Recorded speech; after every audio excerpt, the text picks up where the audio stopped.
Boa noite, pessoal, tudo bem?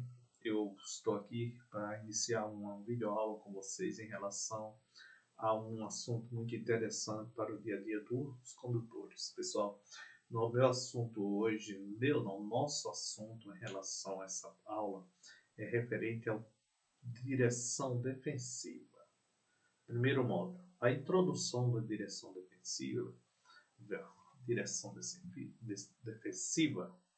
Dirigir defensivamente é a melhor maneira de se evitar um acidente. Quando se dirige defensivamente, quando se dirige com atenção, é a melhor maneira de você, condutor, evitar acidentes.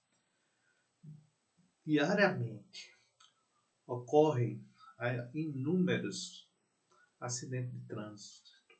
Diariamente ocorrem inúmeros acidentes de trânsito, trazendo como consequências grandes prejuízos humanos e materiais. Quando a gente fala consequências de grandes prejuízos humanos e materiais, nós estamos se referindo a todos, em geral. Por quê? Quando se perde vida, é uma grande consequência. Quando se fica sequelas, é uma grande sequência. Quando se dá prejuízos materiais, perda total de veículo, morte, etc., é também uma grande sequência, porque a pessoa, por mais condições que ela tem, ela vai sentir o peso da responsabilidade. Sem falar que isso acarreta também esse envolvimento com a justiça, com a lei, porque a lei também ela não deixa de não contribuir com a posição dela, com a parte dela, por fato de que ela vai fazer uma avaliação em relação a que motivo ocorreu esse acidente, a que motivo esse condutor estava conduzindo, se ele estava conduzindo alcoolizado, se ele estava com imprudência, se ele estava irritado e etc. Isso tudo vai acarretar, como sempre, uma consequência. E essas consequências vêm através de quê? Da imprudência, da falta de conhecimento ou mesmo da falta de quê? De sensibilidade ao trânsito. Por isso eu peço a vocês, condutores e alunos que estejam se preparando para as próximas provas, que dê mais atenção ao conteúdo, as normas da direção defensiva, porque ela é muito importante no dia a dia do condutor. Então, vamos lá. Quando se fala bem materiais, você é a pessoa, quando você pega o controle do veículo, você colide com a parede, com um jardim, você acha que isso traz uma consequência? Traz sim. Se você colide com a parede, um jardim público, você tem consequência. Se é civil, você tem consequência, porque a pessoa não vai deixar barato. Ele quer que você pague, ele quer do mesmo jeito que estava. Se você colide com um veículo, um animal e etc., isso traz grandes consequências em relação ao dano material e o dano financeiro, beleza? Isso é uma maneira que a gente fala em relação à maneira de dirigir da direção defensiva. Segundo a Organização Mundial da Saúde, ela relata que 90% dos acidentes de trânsito são causados por falhas humanas. 90%. Veja que é um grande número de consequências pela falha humanas. Porém, em relação a isso, nós temos 6% dos índices de acidente causados pela via. Você vê a redução como diminui do humano para a via. E temos também 4% de quê? Do índice de acidente causados por falhas mecânicas. Quando se fala na falha mecânica, nós não estamos condenando o mecânico, aquele que troca um pneu, que troca uma peça, que faz um motor e etc. Não, a falha mecânica ocorre devido à indústria, à montagem do veículo. Tem veículo que sai de fábrica já com um grande risco de um grande acidente. Por falta de quê? De uma perícia. Que não foi feita uma perícia em relação àquele veículo, ou mesmo um danos que descontrolou a montagem, ou uma peça esquecer de fazer um reajuste, etc. Tudo isso acontece. Não é, a gente não está condenando um mecânico que está ali para ganhar o pão de cada dia, não, que ele é o mais humilde, o mais honesto que está fazendo ali. Por mais que você pense que ele está errando, ele está acertando, porque ele está pensando em duas consequências. Aliás, três, que ele pensa no salário, ele pensa nas condições financeiras, a responsabilidade que ele tem para receber aquele dinheiro seu, que você vai pagar para ele, né?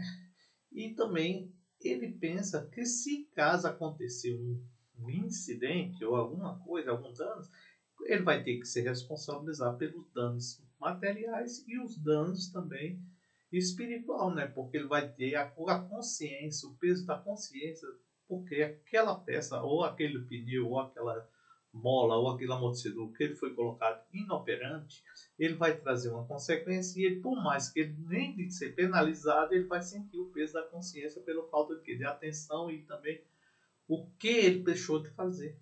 Então isso é o danos mecânico. Mas essa parte aí a gente tira de letra porque é muito incoerente acontecer um negócio desse. Isso aí a gente fala porque a gente tem que dar uma reivindicação ao assunto. Beleza, pessoal?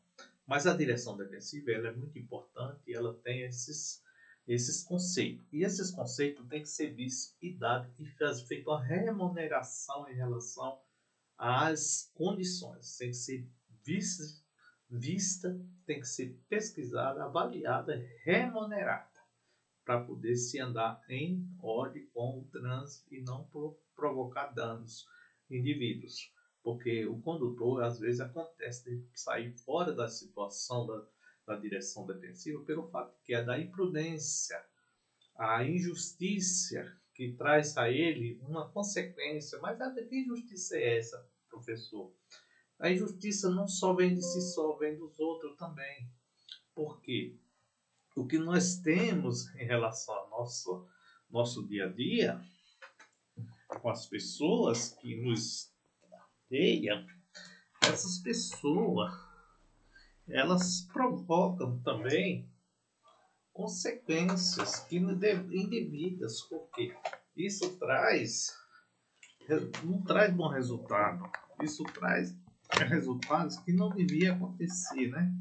Então, e esses resultados são inúmeras consequências pelo fato que das sensibilidade, das incapacidades, das imprudência, das falta de compatibilidade do condutor com os outros motoristas, com os outros condutores, a empatia, a reciprocidade que falta no trânsito, que a gente deve ter esse conceito de respeitar o próximo, né? Porque, gente, às vezes por nada você vê uma grande discussão no trânsito, um critica o outro, acha que você não sabe dirigir, você é ignorante, você é isso e aquilo, meu carro é melhor do que o seu, eu ando mais rápido, eu dirijo melhor. Não vem ao caso, gente. Isso aí é imprudência, isso aí é arrogância do condutor que não tem conhecimento, não tem uma formação.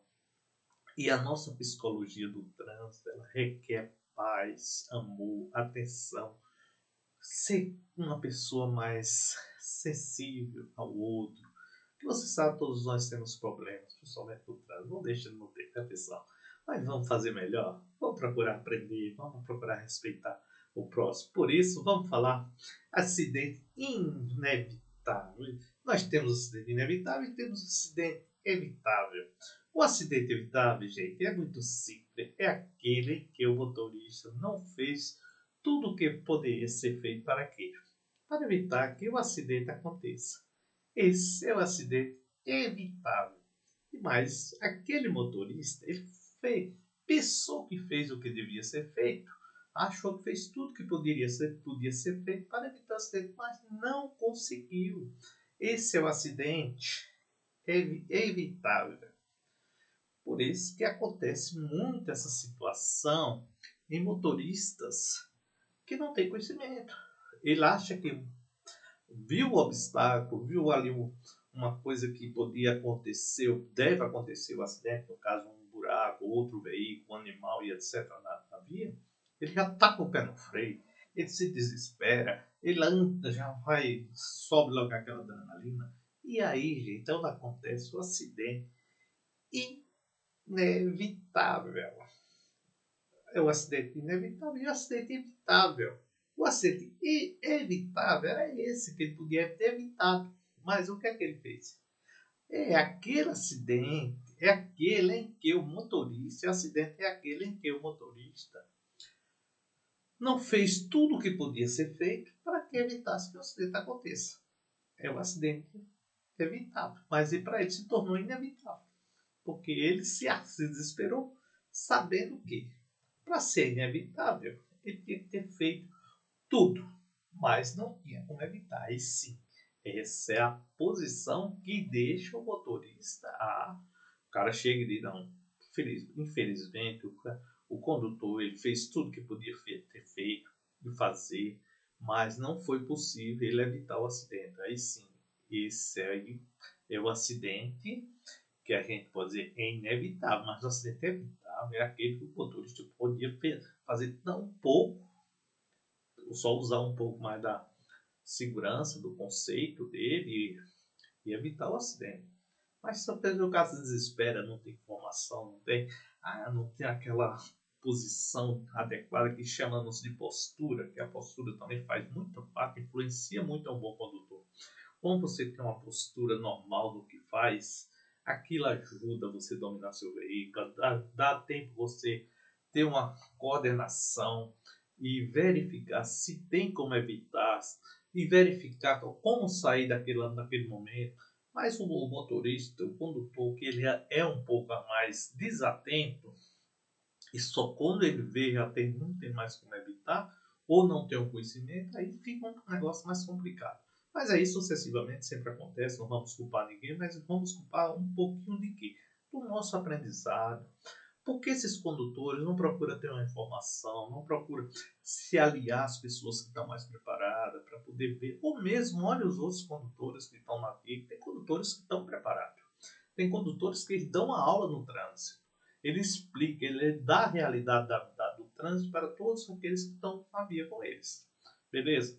Agora, pessoal, falando do acidente evitável. Agora eu vou falar do acidente inevitável. Que é então que eu falei até um pouquinho incluir dentro do outro, aí só para dar mais uma chegada, né? Para a pessoa já chegar nesse e estar mais preparado. Porém, gente, o acidente inevitável é aquele em que o motorista fez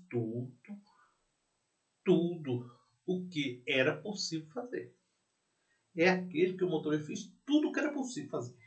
Ele foi para um lado, ele foi para outro, ele pisou em freio, ele tirou o volante, ele subiu no barranco, ele desceu e procurou evitar, e procurou fazer tudo, fazer com consciência, com segurança, com respeito, e dentro das normas, e dentro dos limites de velocidade, e dentro de todas essas consequências. Porém, ele fez tudo o que era possível fazer, mas não conseguiu evitar o acidente. Aí sim, esse acidente é inevitável, porque você mostrou sua habilidade, o seu conhecimento, o seu domínio próprio e do veículo. A sua coordenação motora sua e a coordenação motriz do veículo. Então, se aliar as duas. Então, houve um respeito, porque o cara é bom e o veículo também tem sua proporção de força assim, e suas habilidades igual ao ser humano, porque ele é motriz, você é coordenação motora. Mas se aliou o outro e procurou fazer o que devia ser feito, que até o carro também contribuiu para evitar, porque no momento o carro estava com o freio adequado, a direção adequada, os amortecedores adequados, a estrutura mecânica do veículo também estava ótima, mas pneu normal, bom, com seus sucos em primeira mão, como se digamos que está tudo normalizado, mas não teve como evitar. Aí sim aconteceu um acidente ou um incidente, mas quem foi culpado? Foi o ato da situação. Ninguém não teve o que fazer. O condutor lutou, o condutor fez o máximo que podia fazer, mas não teve como evitar. Esse sim é um acidente inevitável. Beleza, pessoal? Vamos além. Vamos falar agora dos 3 pilares da direção defensiva.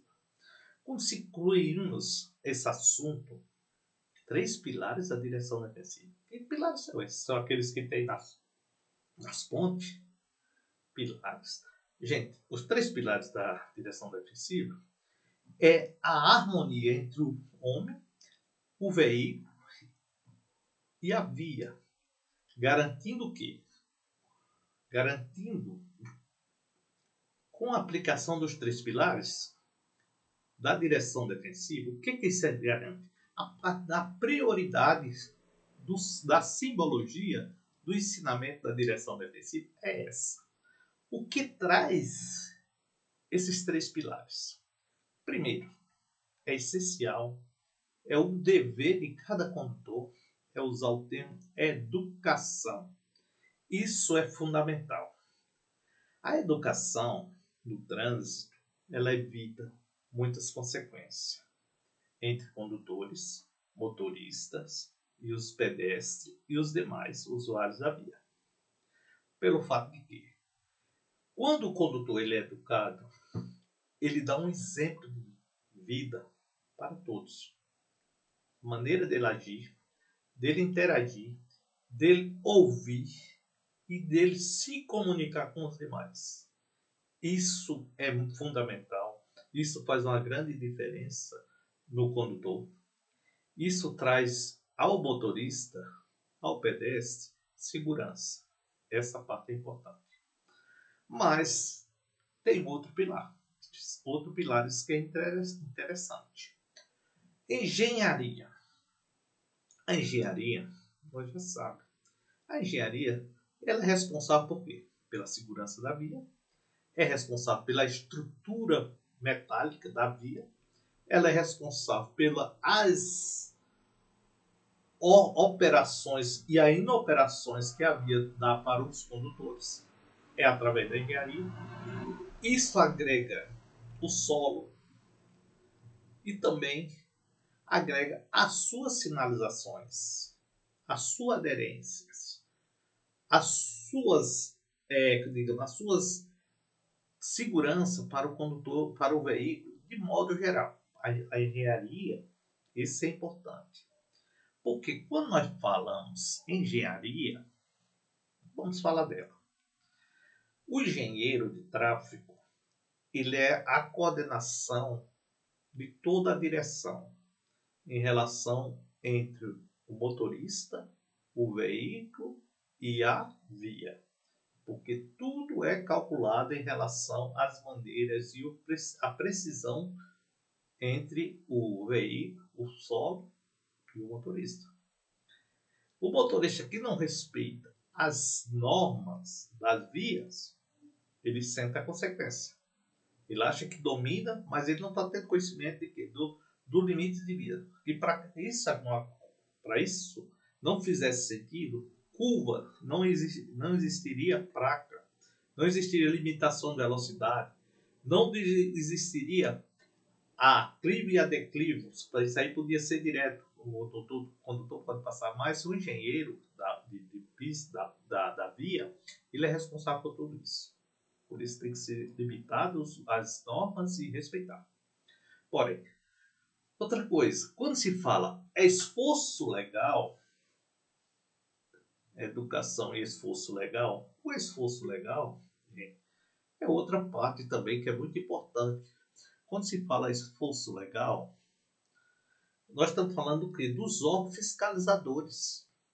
Vou voltar lá numa aula que não tem a ver com o assunto quase, mas faz parte porque nós estamos falando de direção defensiva. E direção defensiva faz parte do Código de Trânsito. A Senatran, ela faz a fiscalização de trânsito. Ela coordena, ela executa. É como também o esforço legal. Quando eu falo esforço legal, é o órgão de fiscalização da via. Quem são eles? O guarda, polícia rodoviária. Entendeu? Esses aí são os fiscalizadores, que são órgão estadual, federal e municipal. Pode ser O que é que eles estão ali? Eles não estão ali para aderir ninguém. Eles não estão ali para fazer média para ninguém. Eles estão ali para lhe ajudar, para transmitir a segurança da via. Às vezes você vê uma polícia rodoviária na estrada, na rodovia, você quer criticar. O que é que esses idiotas estão fazendo aí? É para multar? É para me parar? Não, gente, eles estão ali para ajudar o condutor a ter mais segurança, andar melhor, a ter uma liberdade no seu dia a dia e em modo de dirigir. Por isso que tem uma fiscalização, por isso que a gente chama esforço legal, porque estão se esforçando legalmente para lhe ajudar. São órgãos fiscalizadores de trânsito, com aplicação de quê? Aí se você errar, né? Aí eles vão aplicar as sanções de penalidades, né? Garantindo o quê? A obediência às normas. Aí sim, se você não aceitar o que ele te passa, as normalizações da via, as placas, limite de velocidade, essas coisas, aí sim, aí do legal, ele já vai ficar uma parte mais complicada, mas que vai te torturar um sentimento em relação a isso, as penalidades, as sanções e penalidades, garantindo o quê? A obediência às normas. O que é a obediência às normas? Queridos, a obediência às normas é a norma de trânsito, incluindo os três poderes: o poder federal, o poder estadual e o poder municipal. Essa regra funciona em todo sentido dentro do Código de Trânsito brasileiro. Essa regra ela é utilizada dentro do Código da legislação, da direção defensiva, do meio ambiente, da cidadania, primeiros socorros, na mecânica e meio ambiente. Todos esses grupos de conjunto têm que ter o quê? Essas normas de que a obediência, nós temos que obedecer às normas. Ah, mas eu estou fazendo primeiro socorro, eu posso ser punido? Sim. Eu estou no meio ambiente, eu posso ser punido? Sim. Se você compartilhar um pouquinho na via, jogar um detrito que possa contaminar o solo, ou a natureza, ou o ar, você está se comprometendo. Ah, mas eu não podia fazer isso porque eu não tenho nada a ver com o meio ambiente. Tem sim, nós sobrevivemos, nós respiramos o ar da natureza. E se nós poluímos ele, nós estamos se complicando. A água, né? Se nós poluímos, nós estamos se complicando. E aí sucessivamente. O solo não vai também ser muito legal, porque você está matando a planta, a natureza. E aí vai, né, gente? Aí também por isso que a gente é punido. E para isso a gente vai ver nas próximas aulas o assunto do meio ambiente, primeiro socorro, cidadanias, mecânica, e isso aí sucessivamente. Mas o foco da coisa que eu gosto mesmo de entrar no assunto e compartilhar essa parte, bebê, é com vocês em relação ao meio ambiente e à legislação de trânsito. E vamos em frente com nossas aulas, com nossos ensinamentos, porque isso é muito importante para vocês, alunos que estão se preparando para a prova do Detran. Não fico muito sossegado, porque o assunto não é tão simples, não tão fácil quanto pensa. Mas é melhor vocês se adequar e procurar outros alunos que estejam mais atentos às coisas, debater, conversar, procurar tirar dúvida, porque isso é muito bom e facilita a vocês ter uma prova de sucesso, uma prova boa. Porque, gente, eu quero falar para vocês, a direção defensiva, ela é um peso. A prova dela não é tão simples. A legislação de trânsito e a direção defensiva são as duas matérias que o aluno tem que estar mais preparado em relação às questões de prova, porque são mais. Digamos que em 30 questões entre legislações de trânsito e meio ambiente e direção defensiva, vocês têm pelo menos vocês têm que pelo menos ter o domínio próprio pelo menos de 18 a 20 questões em relação às duas. As demais vão se agregando para chegar. Agora, que 21 você já consegue passar. Mas 21, por isso que eu estou dando mais na frente um pouquinho para você estar melhor, né? Mas se você chegar até 15, entre esses dois assuntos. É impossível com as outras três que tem, vocês não vão chegar a conseguir fazer, mesmo com a tua questão, tem uma jogadinha que dá para chegar, mas vamos procurar ser melhor, se adaptar, se envolver. Ó, pessoal, essa aula não termina por aqui, estou brincando em relação a isso, mas eu falo com certeza e estou aqui disponível para que possa ajudar vocês em relação a qualquer dúvida. Me procura o CFC Herói Bebê, que sou eu. Estou aqui disponível para ajudar a qualquer um, não importa. Que digo que o que acontece com os alunos que estão iniciando as suas aulas, eles ficam um pouco meio ansiosos para saber que se está preparado ou não, mas não sei por quê. Porque é a vontade. Quem não sonha ter sua habilitação? Quem não quer ser um condutor? Quem é que não quer dar o melhor na via, mostrando que estão? Eu estou jovem, mas sou dirigido. Eu ando de moto, eu faço isso. Mas para isso vocês têm que aprender a ler um pouco, né? E aprender a ler, não. Vocês têm que aprender a matéria, né? O conteúdo. E eu estou aqui disponível para isso, tá, gente? Obrigado por tudo, desculpa aí. E qualquer coisa, procura o Herói Bebê aqui, que sou eu, e entre em contato comigo, que a gente vamos fazer reforço. Depois de quando eu preparar aqui umas aulas aqui, eu vou preparar também uma matéria de prova, fazer questões e perguntas para a gente se responder isso aí e dar uma reforçada, tá bom? Obrigado